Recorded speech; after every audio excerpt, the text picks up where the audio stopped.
Salut à tous, ravi de vous retrouver sur Direct Course. Le quintet de ce vendredi 24 avril se tiendra sur l'hippodrome de Paris-Vincennes en nocturne. Il s'agira du prix Maginus, une épreuve qui a vu passer de bons éléments, notamment Up and Quick qui s'est classé deuxième par le passé, battu ce jour-là par un mec d'Eripré.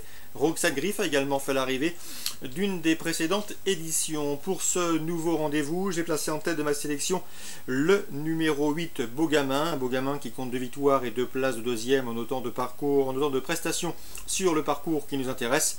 De quoi lui valoir des supporters. Le numéro 3, c'est Bugsy Malone qu'il ne faut pas juger sur sa disqualification dernièrement pour sa rentrée. Auparavant, il avait signé 4 probants succès consécutifs. Il faut le racheter. Comme il faut racheter également le numéro 16, Bolero Love, rapidement fautif récemment dans le prix Gaston Brunet, c'est un cheval qui a prouvé qu'il était compétitif à ce niveau. Le numéro 15, Bretigny, qui peut se targuer d'avoir remporté ses 11 premières sorties publiques. Il n'a pas été revu depuis le mois de janvier, mais vu son potentiel et l'efficacité de son entourage, il mérite crédit d'emblée. Attention également au numéro 7, Babylon 7. Certes, elle reste sur 4 disqualifications consécutives, pourtant la qualité ne lui fait pas défaut. Il serait imprudent de la condamner hâtivement. Le numéro 4, Brasil de Bailly, un cheval qui est en forme et qui ici peut venir corser les rapports. Ensuite, le numéro 18, c'est Bamako des Angles, qui n'a pas couru depuis le mois de février. Il s'agira d'une course de rentrée pour lui.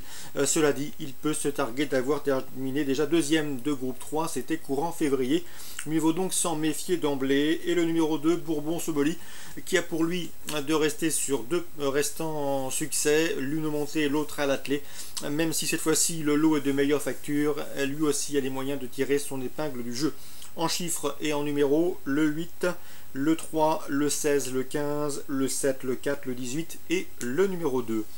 Concernant la suite du programme à Vincennes, toujours en réunion 4, eh bien j'aime beaucoup le 312, Caïd de Jumilly, un cheval irréprochable depuis ses débuts. Je sais qu'il est tenu en estime par Jacques Bruno, et ici dans ce lot, il semble en mesure de jouer les premiers rôles. Attention également au 602, c'est Cosmos de Villabon, un sujet inédit qui fait déjà l'objet de bruits assez favorables. Il s'est bien qualifié, il ne faudrait donc pas être surpris de le voir s'imposer d'entrée de jeu. 312 Caïd de Jumilly et 602 Cosmos du Villabon. Concernant la réunion 1 à Fontainebleau, dans la troisième course, je vous conseille le 304 Kidamo, c'est la meilleure valeur théorique du peloton, même pour sa rentrée il mérite crédit. Le 302 Temple Bar a pour lui d'avoir déjà couru cette année, mais j'aime également beaucoup le 301 Guillaumique que je vous avais indiqué lors de ses derniers bons résultats sur les programmes de Nantes, un cheval de qualité, en pleine forme. C'est vrai qu'en théorie il est barré, mais son entraîneur là au mieux. Si le terrain venait à s'assouplir pour ce vendredi, ses chances s'en verraient renforcées. Donc s'il venait à pleuvoir et la piste s'alourdir, eh bien il pourrait pourquoi pas inquiéter et dominer les 2 précédents cités, à faire donc de météo. 304, 302 et le 301 que le retiendra plus haut s'il venait à pleuvoir. Je vous parlerai également du 202 Trade Flow qui m'a bien plu à l'occasion de son succès enregistré le mois dernier à Compiègne. Une confirmation est ici attendue. Donc réunion 1 Fontainebleau, le 202 et dans la troisième le 4, le 2 hélas. Réunion 3 maintenant à Enghien. Je vous conseille le 107 Fiestine qui compte tout simplement 3 victoires en autant de sorties cette année en 2015. Elle débute sur le Steeple Chase avec de sérieuses prétentions. Dans cette course, attention également au 106 Baisse des Dunes pour une place. Patrice Quinton le présente en belle forme et le cheval est régulier. Ça doit suffire pour être dans le coup.